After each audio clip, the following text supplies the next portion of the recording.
Olá, a paz do Senhor.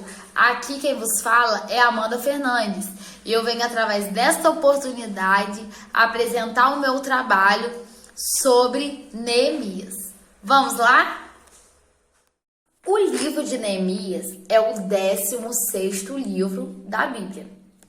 Ele possui 13 capítulos, 406 versículos e é um livro autobiográfico. Neemias significa aquele que consola. Neemias também na Bíblia hebraica vinha junto com o livro de Esdras, como também na Septuaginta. Agora nós vamos entender um pouco o contexto que culminou na escrita do livro de Neemias. Vamos lá? Neemias, vamos lá. É sabido que existia um tempo da teocracia, só que o povo começou a querer ser semelhante às demais nações e pediu ao Senhor um rei. Nesse contexto, como resposta da oração do povo, Deus dá Saul, Davi, Salomão. Depois que Salomão morre, o seu filho, ao reinar, tem duas opções: seguir os conselhos dos mais sábios, dos mais experientes, ou seguir os conselhos dos mais jovens.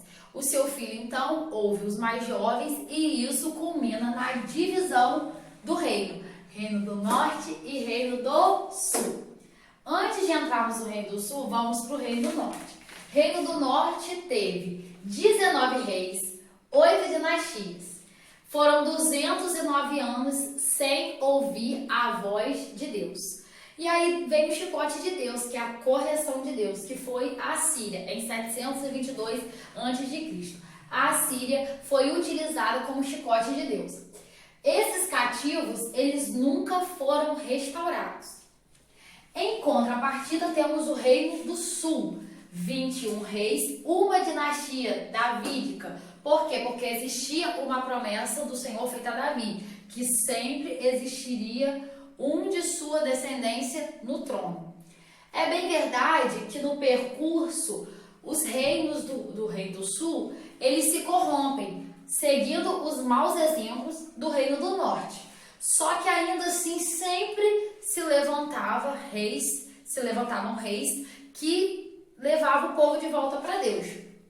Mas o chicote de Deus alcançou também o Reino do Sul. O chicote de Deus durou 70 anos para o sul e quem foi levantado para corrigir o povo? A Babilônia, em 586 a.C. A megalomaníaca Babilônia. A Babilônia tinha como característica orgulho, pujança, soberba, grandeza. A Babilônia arrancava os exilados dos seus territórios e os levava para os servir. Nesse contexto todo, após o período que havia sido profetizado de 70 anos, a Babilônia caiu. Com a queda da Babilônia, se levanta um império ainda maior do que a Babilônia. O Império Medo-Persa, que era um reino, um império mais brando, que tinha anistia para os exilados. Um líder aí muito conhecido foi Ciro II. Ele incentivou as religiões dos exilados.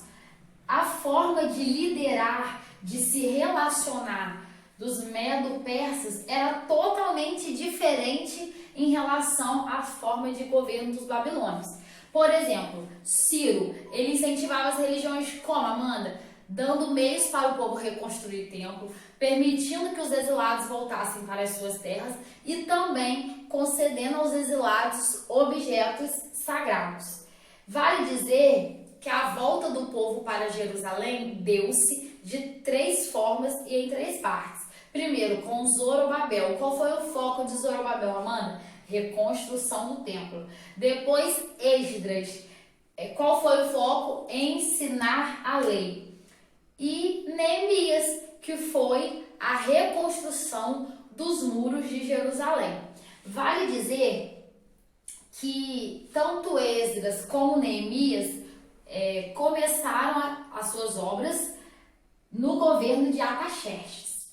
Outro ponto relevante, a obra da reconstrução do templo, ela começou, teve autorização real. No entanto, houve um fato muito ruim nesse contexto. Os samaritanos, eles começaram a querer ajudar os judeus na reconstrução do templo. Só que quando os judeus perceberam as reais intenções dos samaritanos, eles rejeitaram essa ajuda, porque eles entendiam que a motivação não era límpida. Nesse contexto, então, eles começam a se opondo, os samaritanos começam a se opondo fortemente aos judeus. E culmina em que Amanda na paralisação da reconstrução. Então, entramos em um contexto cujo tanto os muros, quanto a cidade, quanto o povo estava sim em Jerusalém, mas estava derribado, vivendo escombros e precisando de uma motivação para continuar. Nesse contexto, aparece o nosso amigo Neemias.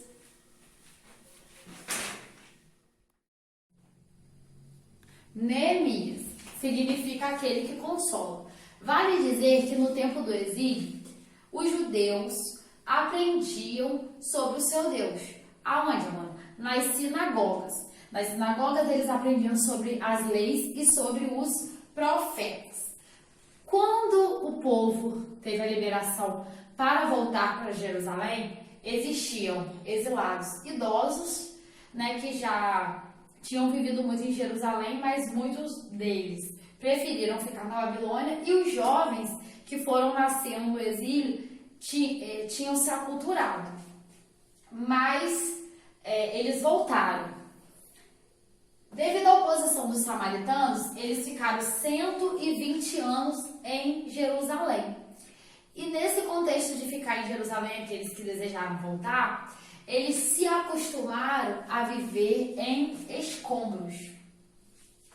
E aí, durante esse período, pós-volta, que durou 120 anos, os caldeus vieram e derrubaram os seus muros. Aí nós vamos agora para o contexto em que explicita para nós a situação de Jerusalém. Vale dizer que Jerusalém tinha 8 portas, sendo 2 portas de cada lado. E quando Neemias ele soube da notícia por Anani e ele colocou no seu coração, após oração, lamento, jejum e 4 meses de busca, reconstruir Jerusalém, a situação de Jerusalém era muros queimados. Então, se os muros de Jerusalém estavam queimados, Jerusalém estava sem proteção, Jerusalém estava desguarnecida. As portas de Jerusalém estavam queimadas. Se as portas de Jerusalém estavam queimadas, entende-se então que Jerusalém estava sem justiça social, porque os representantes da lei ficavam próximos às portas julgando. Então, se Jerusalém estava sem portas, Jerusalém estava sem justiça. Além de vergonha, Jerusalém estava em miséria, Jerusalém estava em desprezo, Jerusalém estava em pobreza e Jerusalém estava sem leis.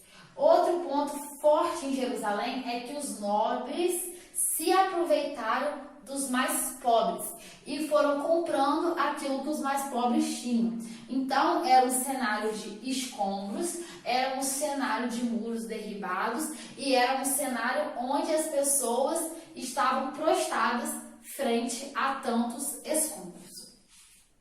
Nesse contexto, o povo de Jerusalém vai enfrentar oposições lideradas por 3 grandes influências.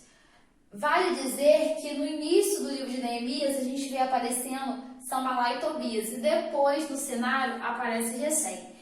Eram pessoas de influência. Sambalá era governador de Samaria, Tobias era membro da nobreza dos amonitas e Gesem, ele era um arábio. Então entenda, sabe por que as pessoas estavam bem com a situação de Jerusalém? Sabe por que esses nobres, essas pessoas de influência estavam bem com a situação de Jerusalém? Porque há pessoas, como diz Hernandes Dias Lopes no seu livro sobre Neemias, que lucram com os escombros. E nesse contexto de oposição, o que acontece? Eles começam a fazer oposição e eles começam a movimentar uma série de ações contrárias àquilo que Neemias estava se propondo a fazer. Eles tentam se unir, porque Sambalá, trazendo para os dias, né, que a gente fala muito hoje aqui, se você não pode com o inimigo, você se una a ele. Então, eles tentaram se unir, eles tentaram desanimar, eles lançaram cartas de acusação, eles tentaram desmoralizar Neemias de certa forma, frente aos seus liderados. Neemias enfrentou falsas profecias, Neemias enfrentou zombarias, Neemias enfrentou deboches, inclusive eles falaram que o muro que Neemias estava edificando era tão fraco que até uma raposa passando no muro poderia derrubá-lo. Eles também vieram com muita violência contra Neemias. Então era um cenário caótico. Hernando Dias Lopes, no seu livro, ele deixa claro que o livro de Neemias é um manual de reconstrução para todos os tempos. Tanto uma reconstrução social, quanto uma reconstrução de fé, quanto uma reconstrução de qualquer esfera de liderança. Então a gente vê uma série de tentativas contrárias, mas a gente vê Neemias um homem que buscava soluções em Deus. Neemias, ele era um copeiro, Neemias cuidava dos alimentos do rei, Neemias cuidava também de toda a alimentação do rei, Neemias provava os vinhos do rei, Neemias também era um dos conselheiros do rei, e Neemias, então, debaixo de muita dependência de Deus, Neemias, ele se move a reconstruir em 52 dias os muros de Jerusalém.